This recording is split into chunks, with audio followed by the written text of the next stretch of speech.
Good afternoon, everyone. Welcome to WICHI's webinar, Strategies and Best Practices for Native Student Attainment. This webinar is hosted by the Western Interstate Commission for Higher Education out of Boulder, Colorado.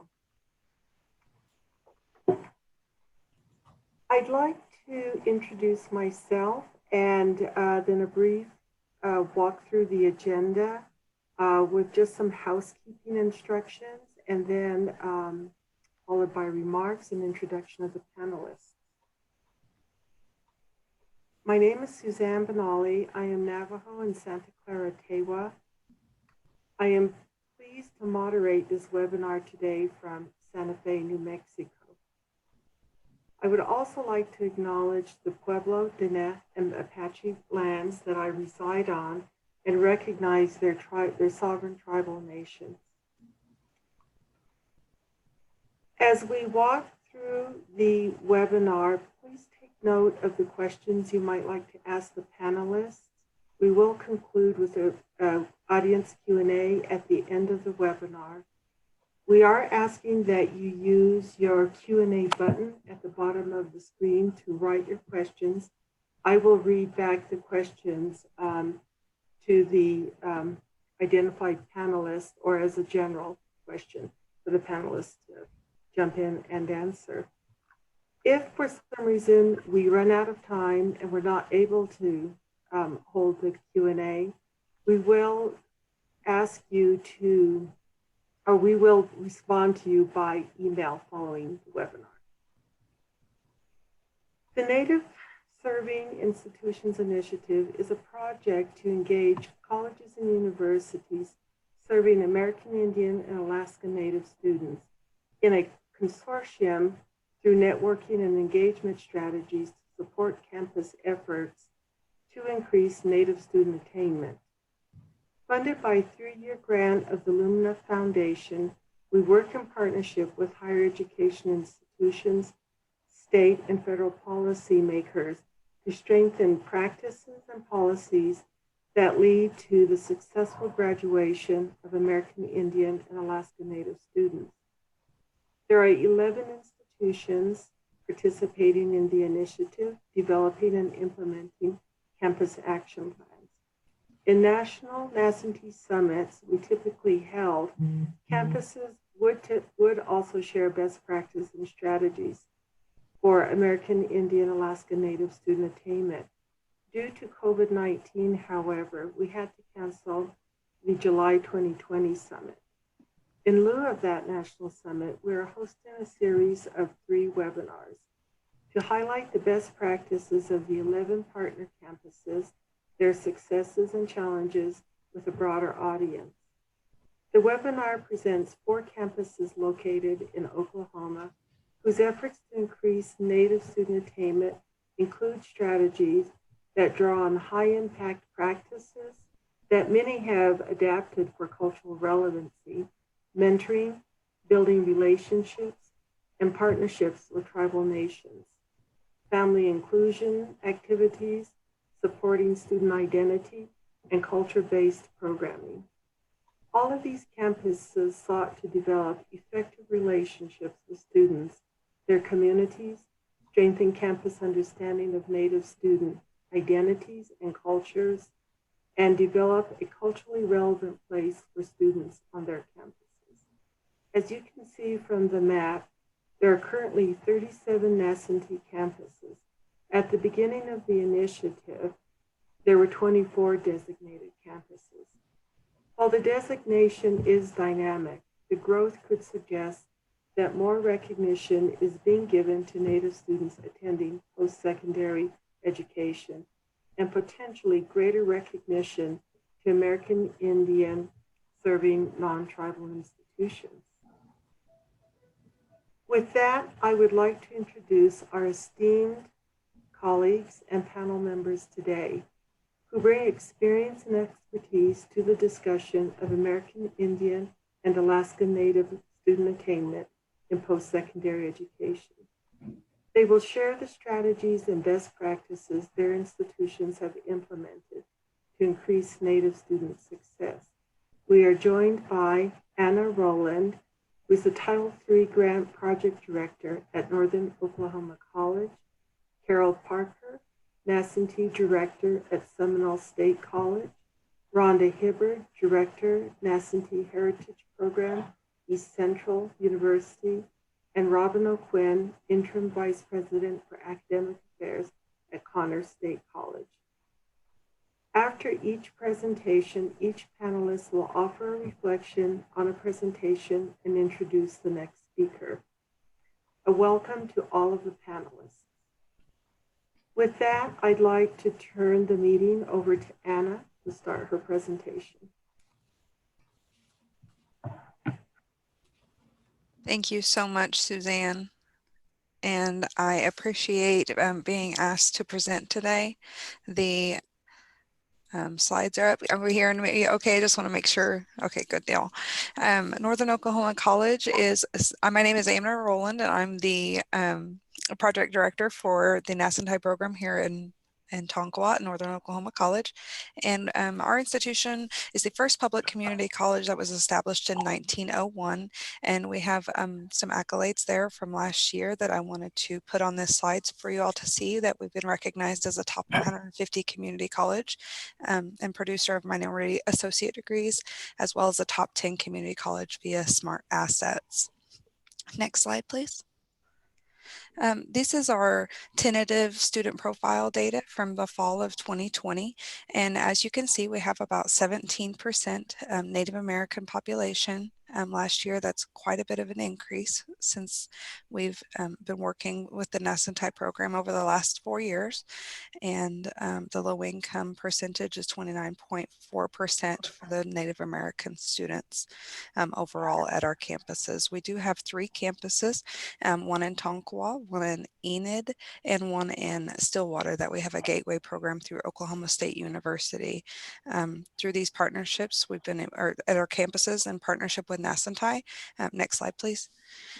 We've been able to work together in our goals. The WICHE program, the WICHE initiative, made it to where we could develop a project. And this was our original project goals. We supplemented our existing NASNTI mentorship initiative. Through the NASNTI program, we developed a mentorship program where we partnered with our local area tribes and then brought on mentors to work with mentees from all of the recognized tribes in our state. And the mentors would get a list of mentees and based off of criteria, and then they would assist those students. There were some challenges that were discovered within the first year of that program. And one of the challenges was that the mentors didn't get a lot of face-to-face time with their mentee due to travel restrictions, jobs. Every mentor had a job in the community already, had a college degree, so they're quite busy. One of the things that we wanted to do through WICHE was to have the mentors travel to Tonkawa to meet with their mentees and others on a panel or just a live feed, and visually and audibly document their role in the program, and then have those videos transcribed into a resource library that we could use in our cultural engagement center that we have at Tonkawa campus. And then we were in hopes to connect that to the internship program for the mass communications, as well as provide experiential internship opportunities within the mentors vocation itself. Next slide, please. And the intended strategies that we had with that was to create that mentorship relationship, those high impact practices that we learned about, and allowing those students opportunities to think about their college experience metacognitively, and then as well as have those internship opportunities and that experiential learning. If we could go to the next slide, please. Some challenges that we experienced during our project was that we had grant and institutional personnel changes. We also had mentor availability problems for getting on-campus delivery of panels. We were able to get quite a few videos documented, but there was some challenges that were presented in low attendance for those live panels, difficulties in getting multiple mentors on site on the same day, and then also resources for transcriptions were not, of the videos were not readily available, and took quite a bit of time out of regular work time.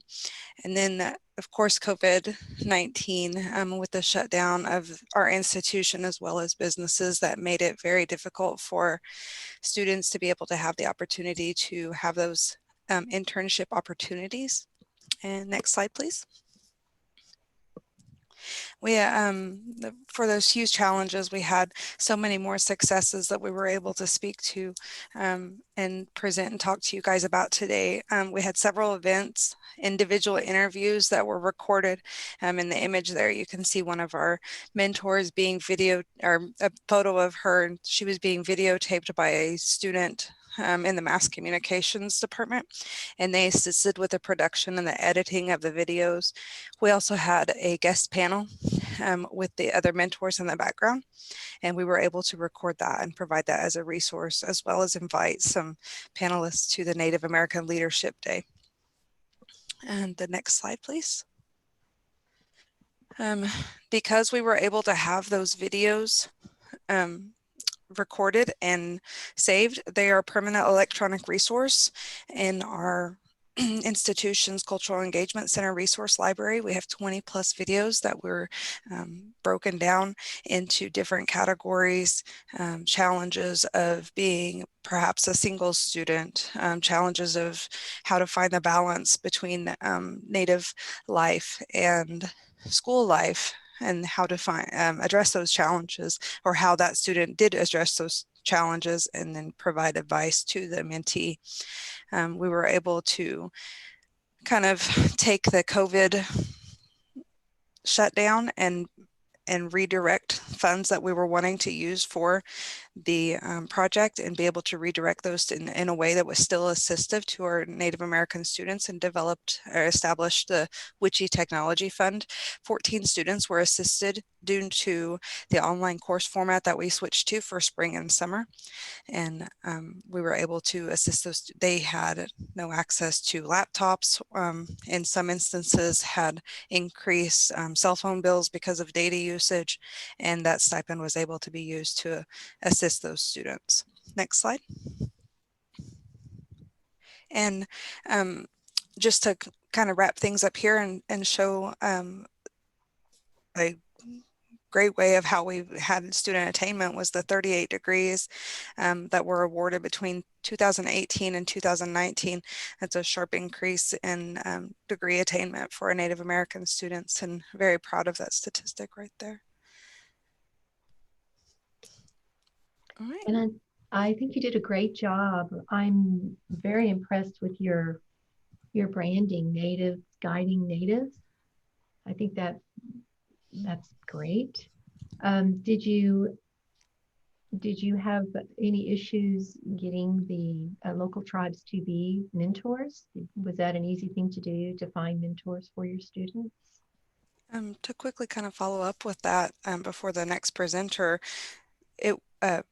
I wasn't a part of the actual program part of it, but I do remember Ted Moore was the Native American Student Success Specialist at that time, and he did reach out through his multiple connections and being able to secure mentors that were within our regional tribes, and provided those mentorship opportunities for students that were in the same tribal citizenships as them.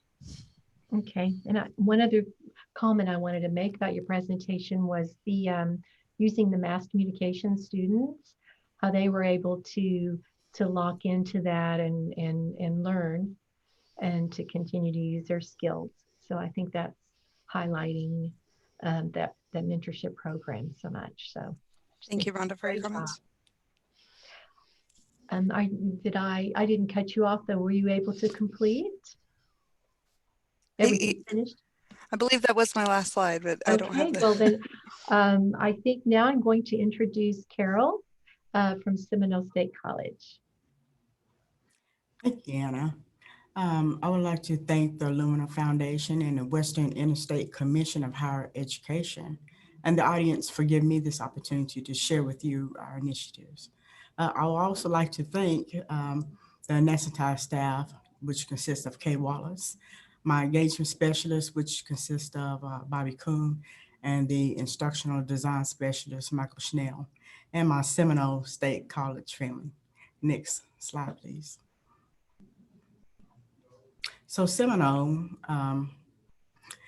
is located in Seminole, Oklahoma, and it is a 2-year public state-supported institution serving a vast 5-county service area in the heart of central Oklahoma's Seminole Nation.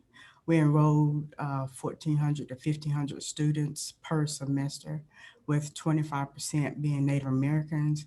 And SSC is primarily a commuter college, and the average age of students is approximately 27 years of age. Seminole State College also has an open door policy, which means a student does not have to have a high school transcript or test scores. They can come to Seminole State College and take our acupuncture test, and we will meet them where they're at. To me, that speaks volumes because the administration recognizes that not everyone has the same advantages or were able to take advantages of those opportunities. Next slide, please.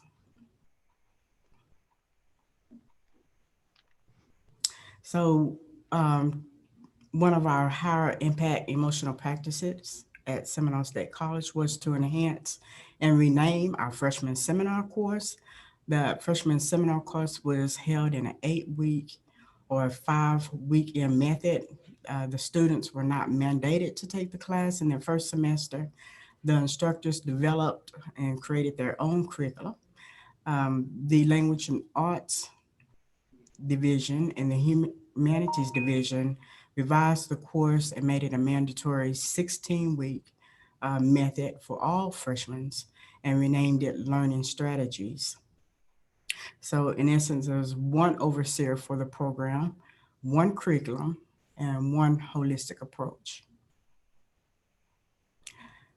We incorporated transformative learning classes designed to help students develop skills and knowledge contributing to personal and academic success through metacognition. Metacognition refers to the awareness of one's own knowledge, what one doesn't know and what one does know, and it's one's ability to understand, control, and manipulate one's own cognitive processes. And according to a number of research studies, metacognition skills can be taught. And when students are able to manage their own performances on a task, they perform better and their learning is more meaningful than when they are not able to manage it. We also incorporated Bloom's taxonomy, higher levels of critical thinking, Cornell's note-taking skills, and the SQ and the 3 Rs. Students were also continuing to learn study strategies, how to acclimate themselves to our education environment, principles of goal setting using the SMART method, career development, research-based learning, in addition to interpersonal skills, a further sense of self-knowledge, and to integrate philosophy of life was also the focus of this class. Next slide, please. So our program goals and objectives. We incorporated or established 4 Native American student enrollments. Our initial intent was to measure the students' learning outcomes based on an online classroom platform called Flipgrid for social learning. The students would upload a short video of themselves explaining their understanding of goals and motivation using the SMART guideline. This video would be revealed to the instructor, the students' peers, And thus learning would be reinforced by reflecting on that experience as well as engagement. But after we reviewed the flip grid, we realized it was just a replica of our learning management software, which we already were utilizing. And so we went with downloading a video for them. So we also incorporated student coaching and mentoring, and with our mentors, they were given a list. They were assigned mentees. Academic tutors contacted students weekly and our mentors. The mentors refer students needing assistance with life challenges to our coaching specialists. We continue to do our cultural workshops and symposia, introducing tribal leaders to campus as resources to motivate our students, and we continued our cultural presentations. We also continue to encourage our students to utilize our engagement center, which we utilize as our native hub, and we were also able to offer off-site campus tours. Prior to our year reflection in April, next slide, please. We collaborated with the learning specialist instructors, the Vice President of Academic Affairs, the Vice President of Student Affairs, and our Tribal Advisory Board to determine the possible reasons why our Native Americans weren't engaging through our social learning method. And we realized that we were, during the in-service, we were invading their privacy. We discussed this with Suzanne, and we rectified our discrepancies for the fall 2019 semester by reestablishing another Native American cohort group of 40 students and modifying the assignments. Instead of the students uploading a short video of themselves and sharing their reflections, we downloaded a social emotional awareness video and asked that the students would respond to the topic and at least 3 of their peers post. And the students will also do the same thing for the goal setting and motivation assignment through learning management software. We also reallocated some monies for our cultural tours due to low attendance. But we use those monies to provide educational materials, which consisted of highlighters, thumb drives, and Scantrons. And we would visit our students in the classroom. And we're so grateful that the instructors allowed us to do that, pointing out the students, putting a name with a face. So we continued our services that way. And we also continue to offer students an opportunity to engage with each other by continuing to encourage the use of the Engagement Center through advertising SSC's events, through our newsletters, our webinars, Facebook, email, GroupMe, that's a new one for me, the text messages, student organizations, our workshops, our cultural symposiums, and our off-site campus tours. The Vice President of Student Affairs also became involved by personalizing correspondence to the students, but overall our group participation still kind of remained low. So the challenges and results that we had were that 1 out of the 5 classes implement the objectives, but 1 class demonstrated success by exceeding the 80% success rate by 2%, as evident by the pre and post course embedded assessment tests that we utilize. 3.37 GPA of the Native American cohort and learning strategy course compared to the institution's average of 3.09. And in April, we reestablished our cohort group and implemented the modifications. Next slide, please. So our success rates, well, again, the overall fall to fall persistence is 57.4%, and that is a 18.4% increase from the baseline that we had, 39, with our cohort of incoming students, the fall 2010, fall 2014. Our pre and post tests across the learning activities indicated an increase in metacognition. We utilize multiple communication channels to reach and engage our students. We had buy-in with our institutional leaders. We created a Native advisory board. We created the first year Native student and family orientation, and we strengthened our student engagement. Next slide, please. So in addition, our additional impact was our social awareness video, because it increased student engagement, their understanding, and their analysis of real life situations. And this is our percentages on 4 questions that we asked during the video and 4 questions that we asked for the chapter 3. Next slide, please. So overall, we of course, everyone knows we got hit by the COVID, and because our services were all provided face to face, the pandemic left us scrambling to get everything online. But we did, including our tutoring services. But we continue to call and text our students to keep in contact.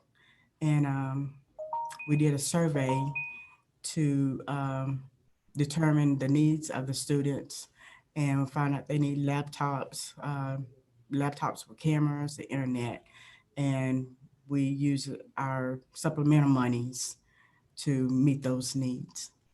And so that concludes my presentation. Okay, well, thank you for that presentation, Carol. Seminole seems to be doing some really great work toward your goals and your objectives.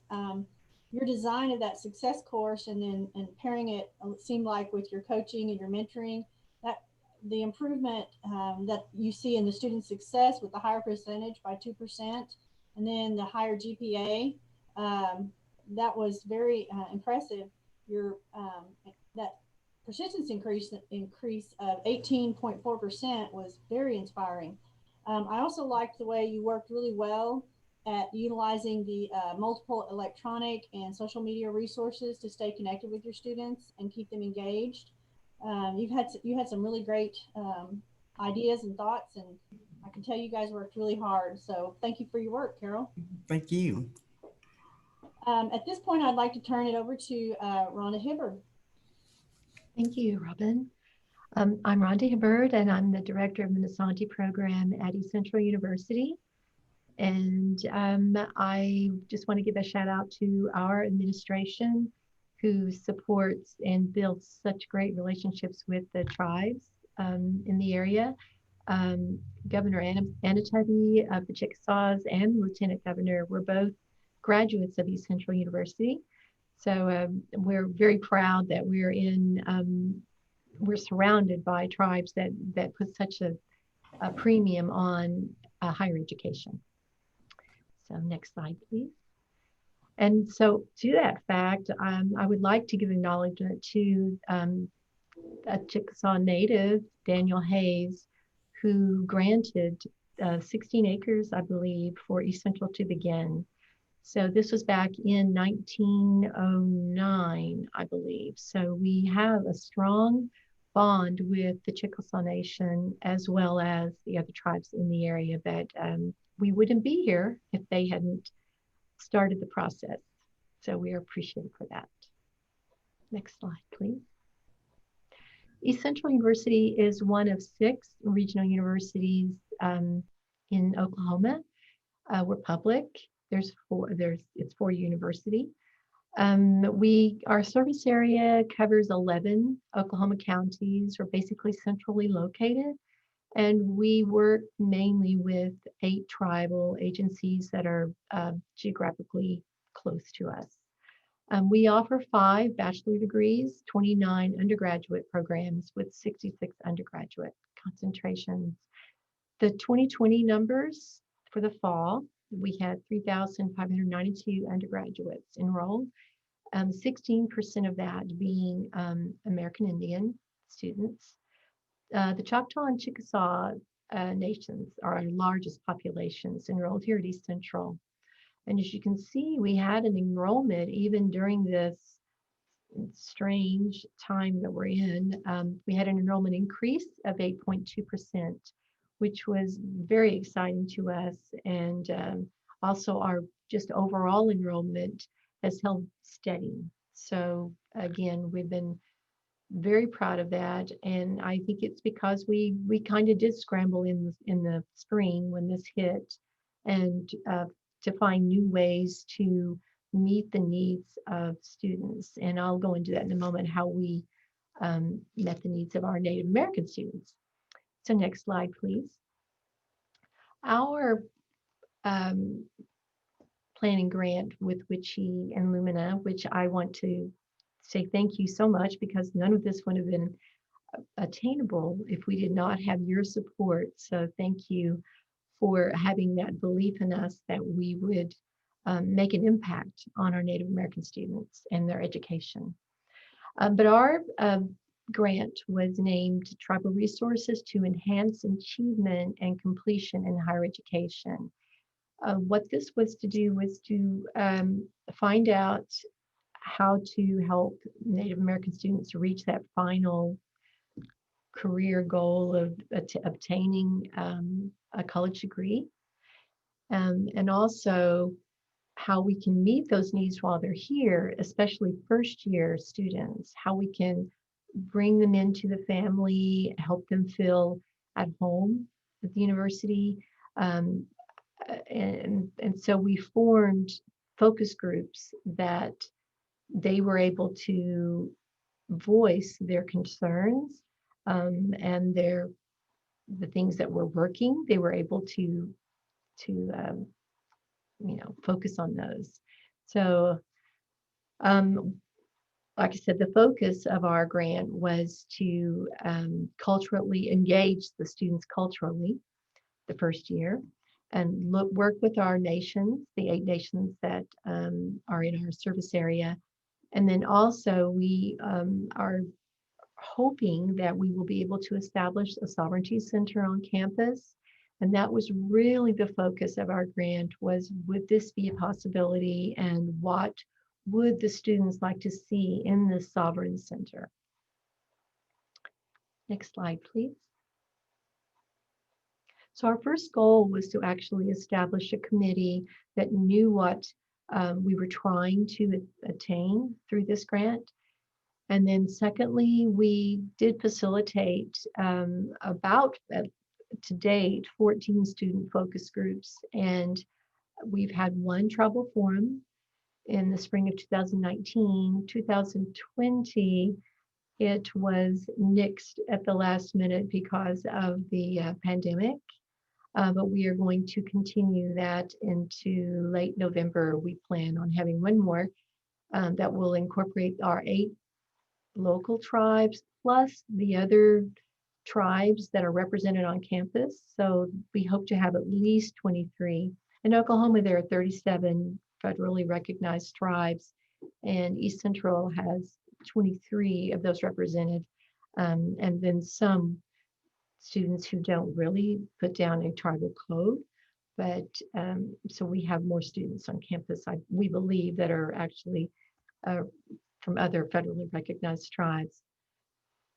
Let's see, we talked with our freshmen through senior students, and a look back for those seniors to say, what would have helped you during your first year? What would have made you be more successful, or at a quicker rate, to help integrate you into college life?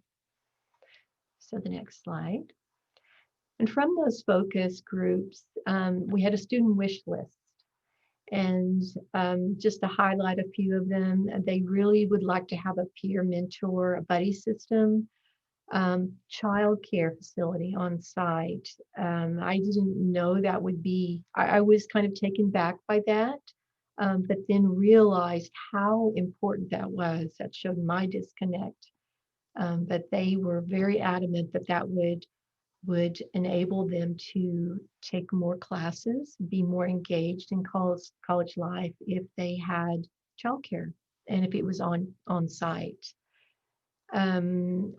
They would like for us to we have a lot of cultural activities, but perhaps we need to advertise them more to get more of the student body involved. A newsletter, we don't do that. So this grant actually, it opened us to new avenues where we could better serve our students. So in that regard, it doesn't end here. It mainly set up a course for the future that we will be reaching out and doing these things. The financial literacy advice, we actually have launched that this summer, and the NASNTI program took that on. And if you go to our East Central website, you will see the fly at East Central University, Financial Literacy for You. And we're very proud of that. Because we think that's such an integral part of success in college and in life is to understand financial literacy. Again, that is one thing that the students wish they said, I wish I understood finances, financial aid, I need FAFSA assistance. So it was more of a fact-finding mission. What exactly do students need to be more effective in their education? Then on the flip side, when we spoke to the tribal leaders, of course, they are so supportive of a sovereignty center being located on campus and being a hub in the center of the campus, because they think that will draw more students to the area, and it will meet a lot of the needs that were identified in the student focus groups. But some more things that they would like to see happen is that there might be more focus on study skills, tribal job fairs, maybe cultivate interview and job searching skills. They would like to honor the students, an honors banquet for Native American students who are having high achievement. They want to make sure that students are aware of the tribal educational assistance programs on campus. And again, we are doing this across the campus. We have partners. We don't actually do tutoring in our office, but we partner with several programs on campus and refer students to them to make sure that they are getting all of the academic help that they do need. Next slide, please. Some promising practices that we are already doing with our Native American students. We have created a digital humanities lab on campus that they have access to 3D printing. We have an instructor. Anytime they want to learn how to use that equipment, she is there. She is on call and ready to teach them how to do that, which will benefit them as they go out into the world in whatever job that they have that skill. Digitizing print. We have a large scale printer that the art department uses a lot. So we have a lot of interdisciplinary departments on campus who have been utilizing the digital humanities lab. We had another project where a Chickasaw student created QR codes and linked it to, by using the audio equipment, when you linked and you clicked on the QR code, it would come up and say it in the Chickasaw language, whatever that word was. And that has been very successful on campus. And lastly, our main focus has been research through the NASNTI program. So we really celebrate that culture, storytelling, the art, a lot of historical research papers have been written through this program, and we also have a lot of legal issues, American Indian relevant issues that students are doing research on. One of our main focuses is relationship building. And again, a shout out to the administration, because they know how important that is to have those foundational relationships with the tribes. We want our students to believe that East Central is a family, that they have an expectation that we will always be there to support them.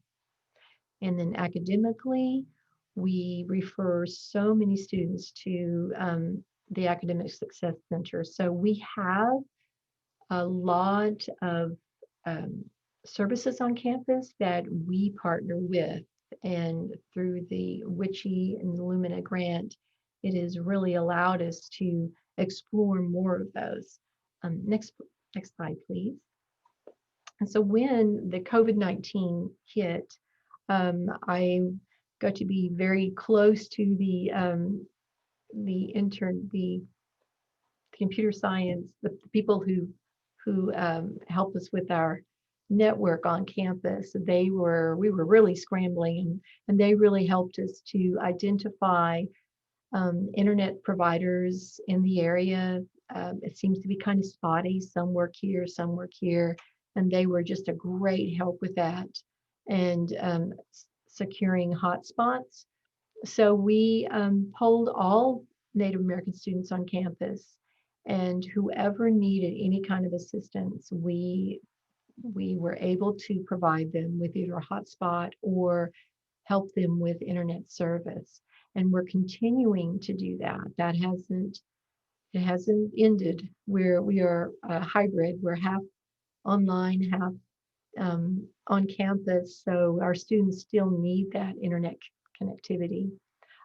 WICHE, Lumina, they allowed us to purchase some laptops, and we are now loaning those to the Native American students, and they are just thrilled to have this resource and so thankful. And I always make sure they understand that it is through WICHE and Lumina that they have this opportunity. And we are still helping with internet expenses because the funds needed were a little diverted when we hit that spot in the road back in March. We're still able to help them with their internet bills and to make sure they can remain connected to their classes. One last thing, I know open educational resources is a very up and coming thing to get students to be able to not have to purchase books. But in the spring, it was hard, but a lot of the companies stepped up and were offering their textbooks free of charge for the remainder of the semester. So we did a lot of research to find those digital access books for our students. Next slide, please. Connecting with students. This would be one of our challenges. Even before the pandemic, students are just so busy. They have so many responsibilities. Just our world today, they are just overwhelmed. So that would be one of our challenges. And so we need to continue to find creative ways to continue to forge those meaningful relationships with the students. We want them, we know that a higher education is in their best interest, and we want them to find their path. Another challenge was actually identifying the needs of students, and students sometimes are not very open about saying, I need help. So we think the key is to just remain proactive with their teachers, anyone who might be, investing in their future, just to keep those doors open and say, what is it? What can we do to help? because we want to keep them successful. Next, please.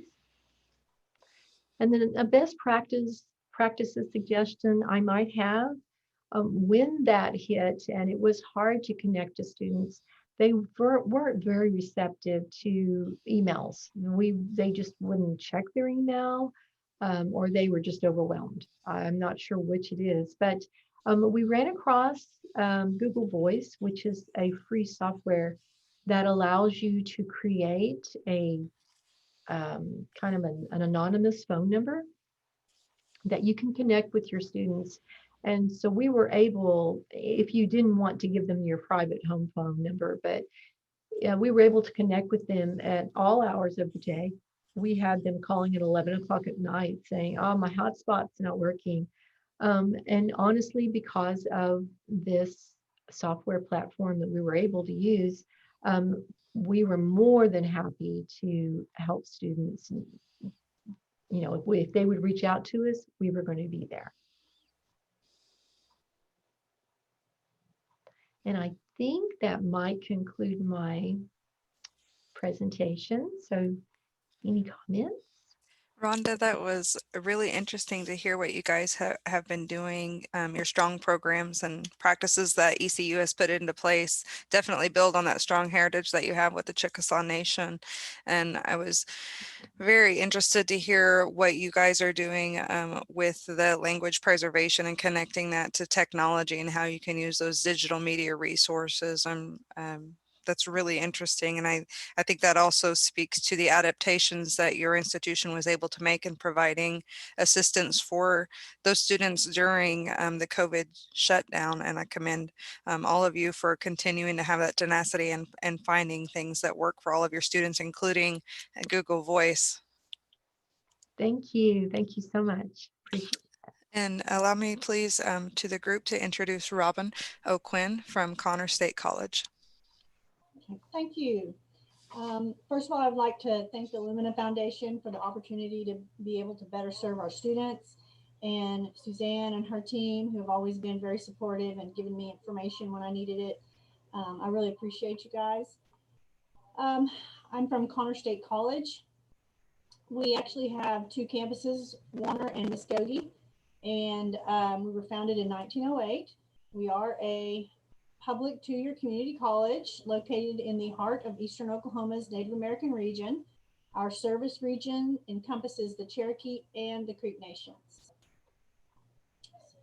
Next slide.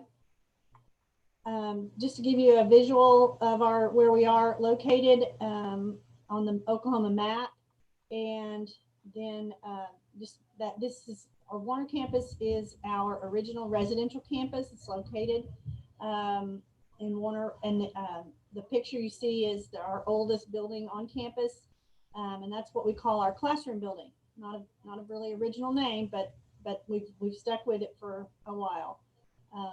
Next slide. Our Muskogee campus actually houses our nursing and allied health building. It's a new building. It was constructed in 2015. And our Muskogee campus behind this particular building is also our Garner Science building, where we have our math, science classes and labs. In the nursing and allied health building, we actually have our state-of-the-art simulation lab that was funded through a Title III NASNTI grant, and we are seeing great success with that. The picture you have is a nursing student. He's practicing in the sim lab. Students are able to actually, they have state-of-the-art mannequins and can use part of the simulation lab for some of their clinicals. That's depending on the accreditation offices that allow us to do that. Next slide. This is just a little bit about our population. We have roughly 3,000, a little over 3,000 students, with 41.1% of those being American Indian. We do have a lot of first generation students, 61%, and Native American of that 61 or 59%. We low income, we have 53% total students out of that 3,084 that are low income. First generation, I'm sorry, I've got a repetition on my slide. Sorry about that. We do have full-time students, 33%, and part-time students are 67%. We are looking into why we have such a disparity in full-time and part-time, but we just find that very interesting. Next slide.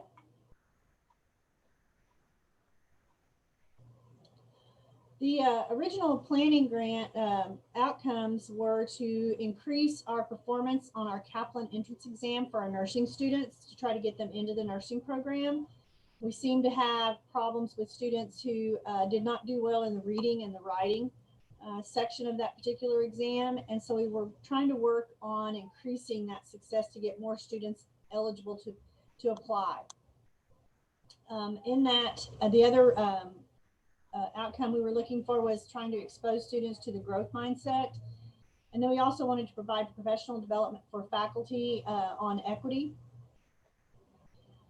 Some of the activities that we created were we did some workshops, and we aligned those with our goal of increasing the pre-nursing students' Kaplan test scores. And those workshops dealt with, I should say, test anxiety. I apologize for my typing error. Dealt with note-taking, time and stress management, learning styles, study skills. We held those with the hopes of getting students to improve not just the Kaplan entrance exam, but also success in their nursing classes and all their classes. We had guest speakers come in for faculty. They presented on cultural awareness and interaction with students, especially our Native American population. And then we also brought in some guest speakers for our students that came from our Native American healthcare professionals within our area. And these guest speakers spoke to the students and talked to encourage them and tried to give them some insight into how they could become very successful in our state, in our healthcare professions. When Suzanne came and visited with us on our campus in the middle of our grant, we had some discussions and realized that some of the things that we were doing were going to need to be revamped a little bit. And so we partnered with our Title III NASNTI staff and worked out some additional guest speakers for our students and activities for those students. We actually increased our workshops and were able to utilize some of the tutoring partnered with our NASNTI. So next slide. So we actually, when the COVID hit, we began to provide virtual tutoring and mentoring with our professional academic coaches, and worked partnered again with the NASNTI team, and we're able to try to reach out, social media, etc., trying to reach out, get hooked up with our students to keep them engaged and to keep them encouraged. We offered virtual advisement, so we reached out to our students and were able to try to keep them going and moving through their program and not letting them fall off the chart as they were beginning to feel like. The institution in itself, we did redesign our course deliveries to provide options for students so that we now have, and I'm sure you all have done the same thing, have various course deliveries, but with our mentoring and our tutoring, we actually had a session where we provided open Zoom meetings for our students to have a better understanding of exactly how we were redesigning those particular courses. Next slide. I would like to acknowledge our great appreciation to our Cherokee Nation. They gave us a CARES Act sub-award from the Cherokee Nation for $100K. And because of that, we were able to provide additional Zoom classrooms for our students and our faculty, and then update our nursing lab computers.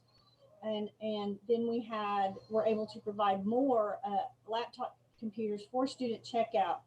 We looked into the possibility of creating, maybe checking out some hotspots and utilizing those, but we ran into some issues trying to determine, because our students are in so many various areas, which particular hotspot would work well for them. So that was a challenge for us, but it is something we're still looking to continue to provide. Next slide. And our challenges, of course, are going to continue to engage those students in this COVID-19 environment. And of course, state of Oklahoma, we have budget challenges that we are trying to work with. And again, the quality internet in service areas, trying to find ways to provide that for all of our students. And so that's really my presentation. If you have any questions, I'd be happy to answer them.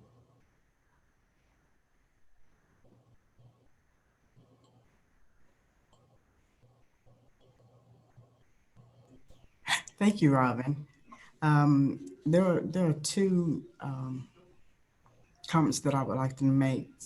One, our comment Connor's state for having professional development for the faculty on equity, because I know that's a hard subject to broach in this time and age. And then testing on your anxiety, note-taking, and time and stress management skills is very essential to identify those needs given the different learning styles in which we learn, particularly testing our students for anxiety and stress management level. Given the historical trauma, the cumulative emotional trauma spanning from generations of American Indians and Alaska Natives, which continues to affect their behavior, health, and wellness among the families and tribes. I feel that special considerations must be accounted for when working with this population. So I commend your college for doing those things. Well, thank you.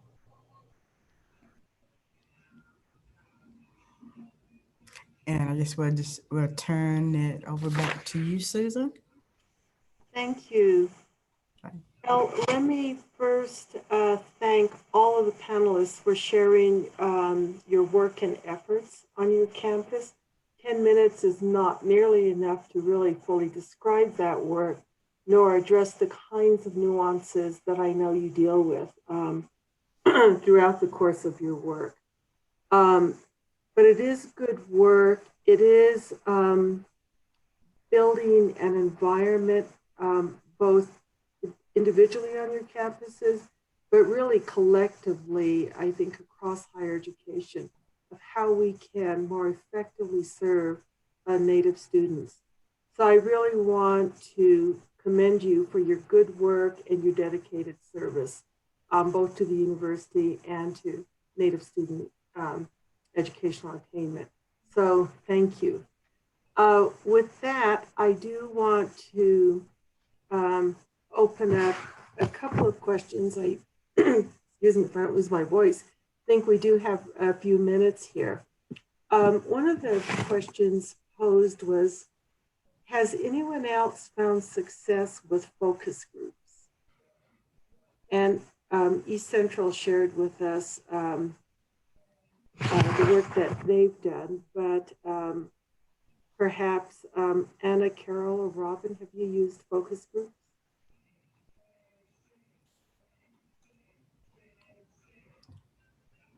Oh, I guess I'll go first. With our cohort groups, I would say that it has been effective in being that utilizing the mentors to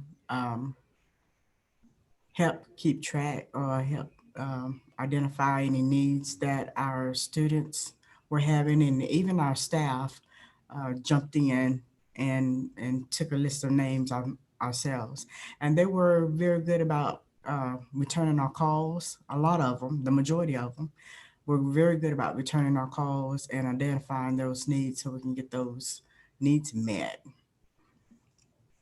We talked about having some focus groups for our programs, that we ran into some of the same challenges that we did with getting the mentors, just getting everybody to be able to join that group all at the same time with varying schedules and things like that. So I definitely will be writing down Rhonda's information and connecting with her and finding out strategies for success with forum focus groups. And at Connors, we did not really look into focus groups, but after Rhonda's information, that was I liked that. And so it's a possibility that we'll try to start working on that too. Well, if I could jump in, it was hard to get students there, and sometimes they would commit. We would email them, they commit, then they forget. Everybody does that. So we started something else. Since Zoom is everywhere, we thought, well, why don't we just do a Zoom focus group, and then they can do it wherever they are. So we sent out an invite, and they didn't have to reply. We just gave them the link, and if they showed up, they showed up, and it worked out really well. I was super excited. Now, the draw was we would always give them lunch. So you got to have a draw. So before we would give them lunch, but now we were like, I don't know if we should be doing that or not. So we thought, well, we'll do Zoom. And then if they show up and they stay it's only like 30 minutes, the questions we ask, and we ask the same questions every time, and they can only do it once. Then we said, okay, well, if you'll come back tomorrow by our office at noon, we'll have a pizza for you. You can get like $5 pizzas. So that seemed to be a big hit. So I think we'll do a few more of those until the end of November 30th, I believe, Suzanne, we have until, so we're just going to continue to do those. And, Zoom seems to be the buzzword, and the kids, they loved it. They could just do it from their phone, and it's a great way to gather data, and yet you don't really have to it's not as much effort as having to show up.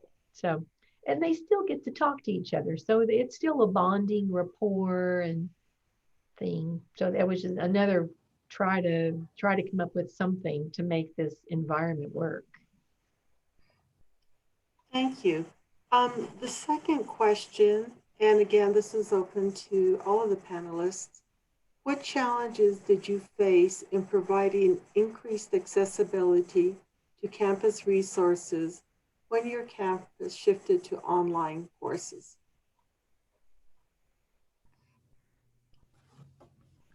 So again, what challenges did you face in providing increased accessibility to campus resources when your campus shifted to online courses? If I may, I'd like to go ahead and answer that one first. One of the things that we did was to establish lab openings during the COVID. We needed to make sure that we had certain labs open with access to computers, Wi-Fi, printers. It happened right after spring break, which was midterm for a lot of students, and just making sure that we utilized the early alert system and making sure that we had all students taken care of, making those phone calls like they were talking about also, and then establishing that WICHE fund, the technology fund, and assisting students being able to provide that stipend so they could buy the technology. Just getting the word out there, mainly also letting them know that even if they could not come into the campus, they could still sit in their car and connect to our Wi-Fi. Just knowing what resources they had, that communication. Thank you, Anna. Anyone else? Well, I would just concur with what Anna said. We also got our IT personnel involved, and they made calls to servers to see like AT&T, and we had a link, but they made those calls to see if they can offer students a discount on those services. And that was beneficial. It was very beneficial. So then I made a contract for the students to sign, saying, basically saying that they would utilize the monies that we give them in order to continue their education, the spring education. And we had them electronically sign and send it back. So that e-sign, that was very beneficial. It helped me. I Thank have to give a shout out to Carol. She actually helped me with that too. I hadn't thought of that and of giving incentive cards for their bills, their internet bills. So thank you, Carol. Oh, you're welcome. We need to all work together to Yes, come up with great ideas. And I really appreciate that. That's still an ongoing initiative with this. So thank you. you're welcome. you. And the third question is several panelists discussed tribal relationships. What were some of the approaches to build effective tribal relationships, and how do you maintain them? And how is your senior leadership involved? Again, just maybe that's because I presented first. I'm going to go ahead and speak to that a little bit. Here at NOC, we had advisory committees, and we do have a NASNTI advisory committee that meets once a year, and we keep our pulse on what's going on with the tribes and their communities and nations to find out what economic projects they have going on within their communities, and then also the leadership stays involved here at the institution. They are we have an executive council, and members of the executive council are spread out onto the various advisory committees within, of course, NASNTI, and then we also have divisional advisory committee meetings. So we just kind of always know what's going on, but that's really helped keep our relationship with the tribal partners open. Thank you, Anna.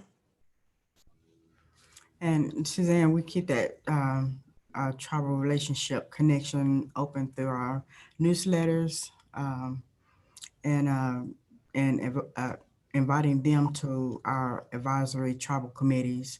And we also use a lot of tribal alumni to come back and speak to our students, or we will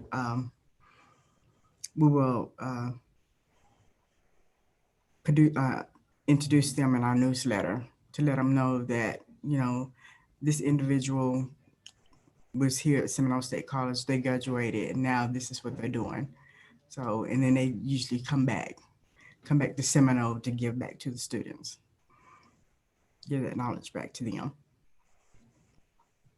Thank you.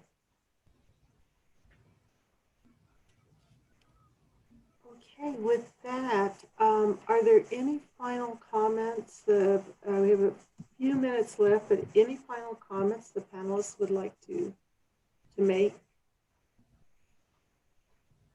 Well, I would just like to thank the Lumina Foundation again, and you, Suzanne, for helping us with the supplemental grant that we received.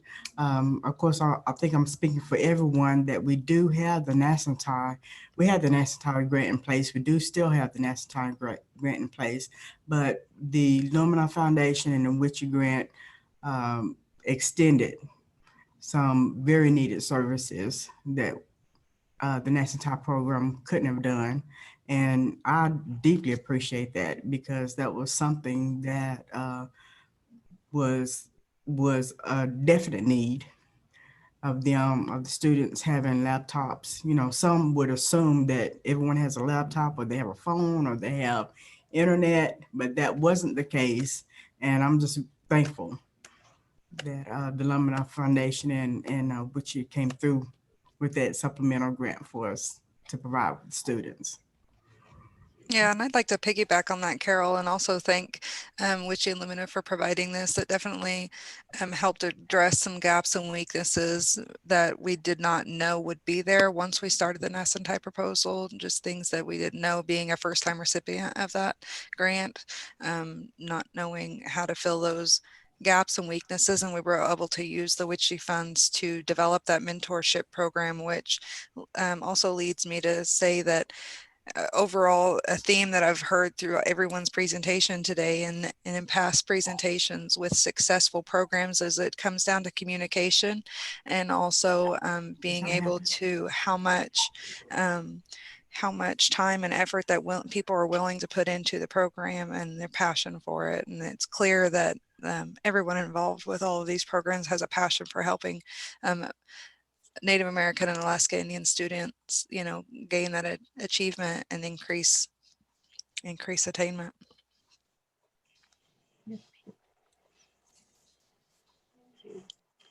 Okay, with that, I would like to also extend an appreciation to the audience for your time today.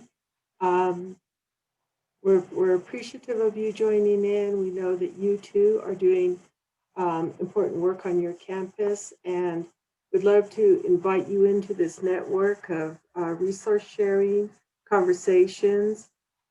Feel free to reach out to me. And one of your fellow audience members, Christopher Smith, also has sent a note out and asking if anyone's interested in doing virtual outreach to high school Native students.